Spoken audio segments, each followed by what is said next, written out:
Welcome to this explainer. Imagine, just for a second, walking right through the center of a bustling, prosperous city. It's this massive hub of culture and trade, absolutely packed with thousands of people just going about their daily lives. Now, imagine waking up the very next day and that exact same city is completely empty. The streets are perfectly silent, homes are just abandoned, as if the entire population literally vanished overnight. Sounds like a sci-fi movie, right? But throughout history, countless civilizations have actually risen to greatness only to meet some really strange, sudden ends. So today, we're diving into the pretty unsettling reality of these vanished worlds.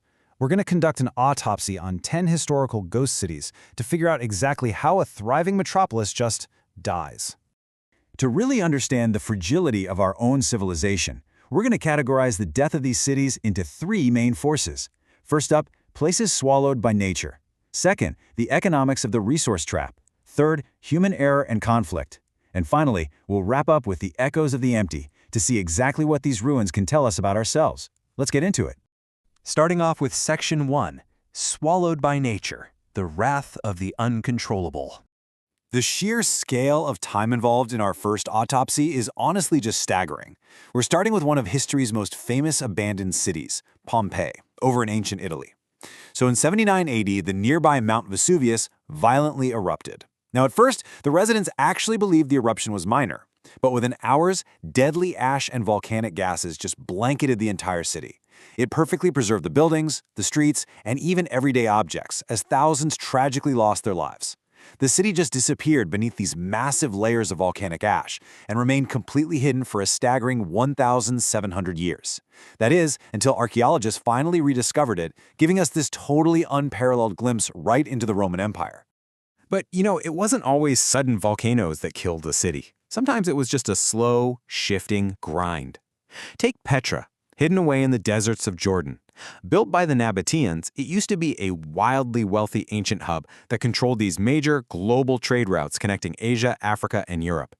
But changing trade patterns, combined with some really devastating earthquakes, gradually stripped Petra of its power. It eventually turned into a desert ruin until somebody finally rediscovered it in 1812. Now contrast that slow decline with Krakow. This was a historic Italian hill town perched high up on a cliff, inhabited for centuries. It survived the test of time, but then repeated landslides and earthquakes made life there so dangerous that authorities basically forced the remaining residents to completely abandon it in the 1960s. Today, its super dramatic, empty streets have actually become a pretty popular filming location for Hollywood. All right, moving on to Section 2, the resource trap, the boom and bust of human ambition. Kolmanskop in Namibia is basically the ultimate boom and bust story. Back in the early 1900s, after a rail worker literally just stumbled upon some diamonds in the sand, a massive rush of fortune seekers arrived. And I mean, a luxurious city just emerged right out of the desert. We're talking hospitals, schools, theaters, and elegant homes. Wealth was flowing freely. But, as you might guess, when the diamond reserves inevitably ran dry, the miners simply packed up and moved somewhere else. By the 1950s, this once prosperous town was completely abandoned. Today, the desert is literally taking it back. We're seeing empty buildings just getting totally swallowed by these massive sand dunes. So the crucial point here is resource exhaustion, or what we call resource collapse. Basically, when a city's primary economic driver dries up, the city dies right along with it. We see this exact same thing mirrored in Bodie, California. It was a booming Wild West gold rush town filled with thousands of gamblers and merchants, but it emptied out completely the second gold production declined. Now it's just preserved as a state historic park. But even more striking is Japan's Hashima Island, also known as Battleship Island. In the early 20th century, this tiny spot was one of the most densely populated places on Earth. Thousands lived there just to mine coal beneath the sea. But in the 1970s, when Japan switched its energy focus from coal over to oil, the mines just weren't profitable anymore. By 1974, the entire island was completely abandoned. Today, the harsh weather has totally deteriorated the buildings, leaving this really tragic post-apocalyptic-looking ruin. Which brings us to our darkest section, Section 3, Human Error and Conflict. Look at how incredibly fast a modern city can die. Pripyat, in northern Ukraine, was this modern, thriving community built specifically to serve the workers at the Chernobyl nuclear power plant. But everything changed on April 26, 1986, when reactor number 4 exploded, releasing highly dangerous radiation. At first, authorities actually kept the residents totally unaware of the danger. It wasn't until the very next day that buses arrived to evacuate all 50,000 residents. The crazy part? Citizens were told they'd be back in just a few days. They never returned. Today, Pripyat is a radioactive, frozen-in-time ghost town, where places like abandoned amusement parks and schools are just slowly being reclaimed by nature. And sometimes, human error leaves a permanent, centuries-long scar. Centralia, Pennsylvania was once a thriving mining town, but in 1962, a fire accidentally started in an underground coal mine. Those flames quickly spread through all the abandoned tunnels directly beneath the town. Every single effort to extinguish the fire completely failed. Eventually, collapsing ground and toxic gases forced the residents to evacuate, and most of the homes had to be demolished. What's incredibly eerie about this is that the underground fire actually continues to burn today. Experts believe it could keep burning for hundreds of years.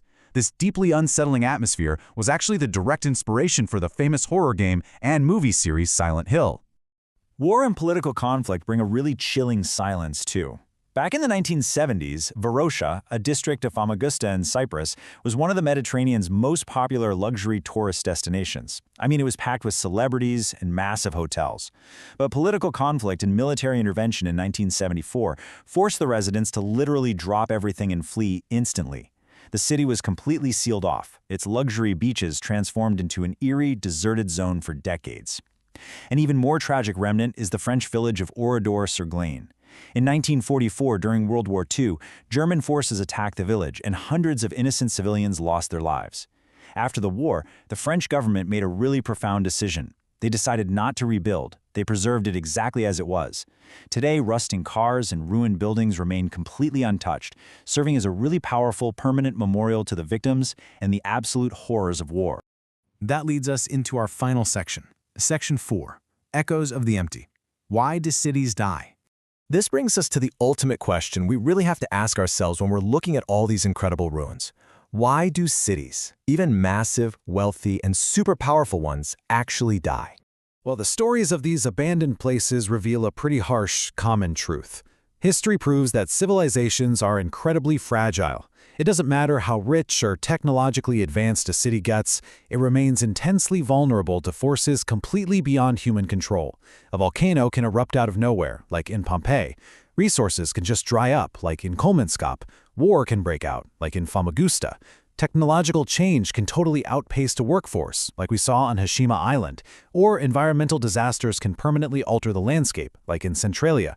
All of these forces have repeatedly transformed thriving, busy communities into ghost towns, forcing entire populations to leave with little to no warning. Now, these abandoned cities capture our imagination because they offer a really profound emotional reminder. They're basically a glimpse into lives that were just interrupted.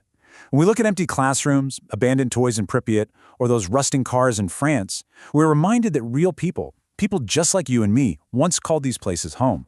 They thought their communities would last forever. So these ghost cities are so much more than just creepy tourist attractions. They are genuine monuments to human ambition, resilience, and vulnerability.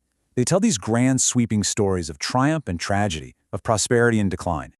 So, as we wrap up this explainer, the really crucial takeaway here is that nothing lasts forever. From the ash-covered streets of antiquity to the radioactive silence of the modern era, these ruins stand as silent witnesses to humanity's past. They remind us that even the greatest, most powerful civilizations can just vanish, leaving behind only echoes. And hey, remember, somewhere out there right now, beneath the sands or the forests or the oceans of our planet, forgotten cities are just waiting to be rediscovered. Leaving us all to wonder, is yours next? Thanks so much for learning with us today.